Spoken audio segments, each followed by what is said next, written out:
नमस्कार, मी संघर्ष आपल्या सर्वांचे हार्दिक स्वागत करतो. तर आपण पाहत आहात वंचित मिशन न्यूज चॅनल. तरी चला पाहूया आजच्या ठळक बातमी. हे भारतीय जनता पक्षाचं सरकार सगळ्यात मोठं भ्रष्टाचाराचं सरकार आहे. पण हे डाकू आहेत हे लक्षात घ्या, सगळंच घेऊन जातात अशी असणारी परिस्थिती आहे. भारतीय जनता पक्षाचं सरकार हे डाकूचं सरकार आहे. इलेक्शन संपला की माझा एक कार्यक्रम सुरुवात होणार आहे, तुम्ही साथ देणार असाल तर. या सगळ्यांच्या बेनामी प्रॉपर्टीज मला माहिती आहे. आता मी एकटा त्या सगळ्या बेनामी प्रॉपर्टीमध्ये जाऊ शकत नाही. तुम्ही जर साथ दिली तर तुमच्या नावावरती त्या बेनामी प्रॉपर्टीज मी करून देतो.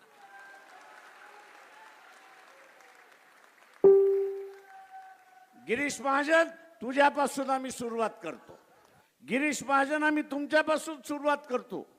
तुम्ही 12,000 कोटीच्या मालक खात्याची आम्हाला माहिती आहे. इन्कम टॅक्सला फक्त 1100 कोटी तुम्ही दाखवलेले आहेत. 12,000तून 1100 कोटी वजा केले, किती शिल्लक राहतात? 10,000 कोटीचं तुम्हाला मालक व्हायचंय. पळायचं नाही, भिहायचं नाही. नाही तर आपला असताना पाय लावला, गांडीला पाय लावणं आणि पळा, आणि मी आपला एकटाच तिथं उभा.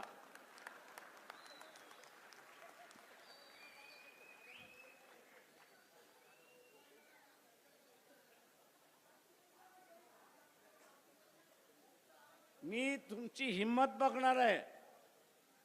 या इलेक्शन मध्ये आता गाड्यांनी पैसे वाटले जाणार आहेत.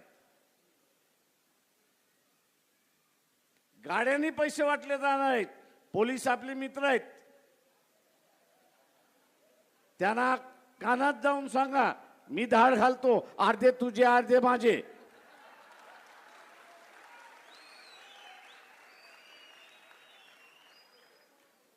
का हे पोलिसाकडे जाऊ शकत नाही. आणले कुठून ते पहिल्यांदा सांग.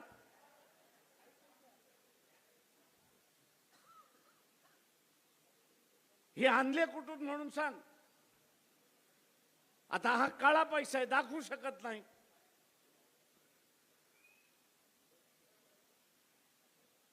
आणि म्हणून ह्यांची मजबुरी आपला आनंद आपण समजायचा. यांची मजबुरी पैसे वाटण्याची आहे आणि आपण ठरवायचं यांना लुटला हा आपला आनंद आहे. आणि म्हणून प्रत्येक नाक्यावरती तुम्ही उभं राहायचं आणि तुमच्या बरोबर तुमच्या वस्तीतले गरदुल्ले जे आहेत त्यांना घेऊन उभं राहायचं.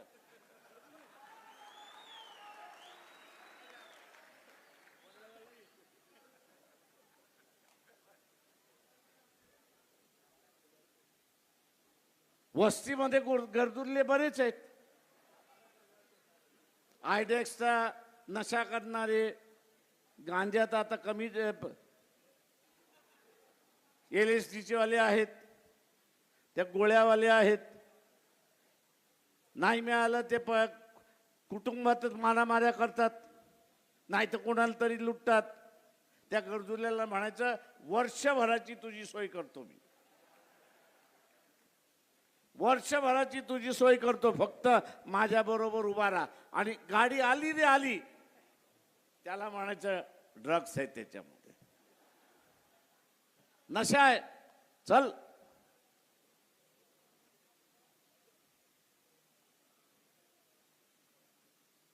आणि म्हणून त्यांच्याकडे पैसा वाटण्याची कला आहे, तर आपल्याकडे तो पैसा लुटण्याची कला असली पाहिजे, हे लक्षात घ्या.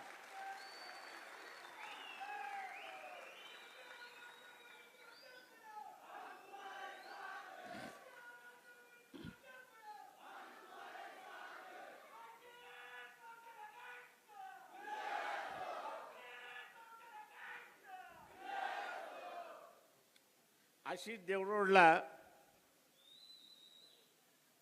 एका राजकीय नेत्याचं नाव घेत नाही, 150 एकर होती.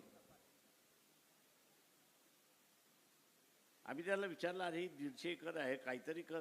माझी नाही आहे. म्हटलं नक्की तुमची नाही आहे? ते म्हटले होय. जेवढ्यानं झोपड्या पाहिजे होत्या. म्हटलं चला.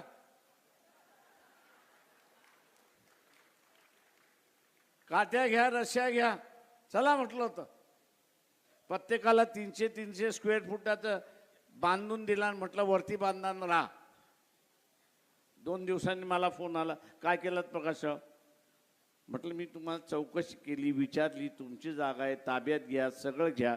तुम्ही मला सारखं म्हणायला लागलात की माझीच जागा नाही. म्हटलं दिली बेघराला जागा. ते म्हटले आता केलं पुन्हा करू नका.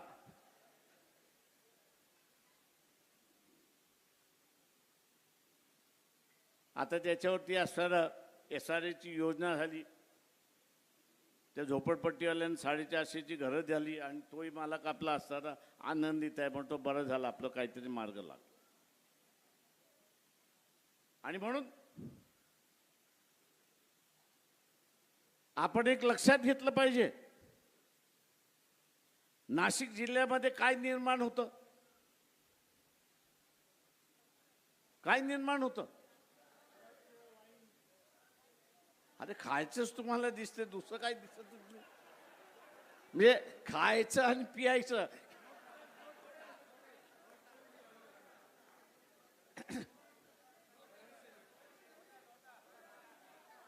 नोटा आहे, बरोबर आहे ना. आणि अजून काय आहे?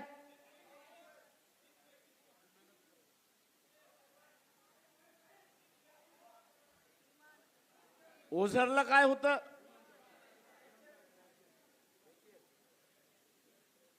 आर्मी चीफचं मध्यंतरी स्टेटमेंट आलं होतं की नव्हतं की इथं युद्ध होईल म्हणून.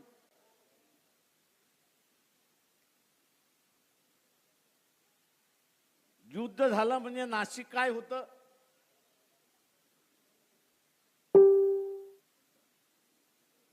सेंटर होतं की नाही? आता हे युद्ध का होणार?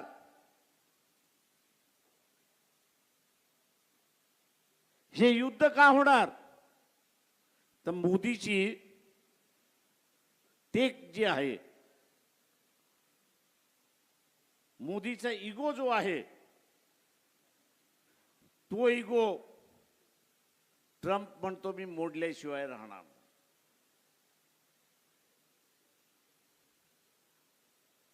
ट्रम्प काय म्हणतोय? मोडल्याशिवाय राहणार नाही.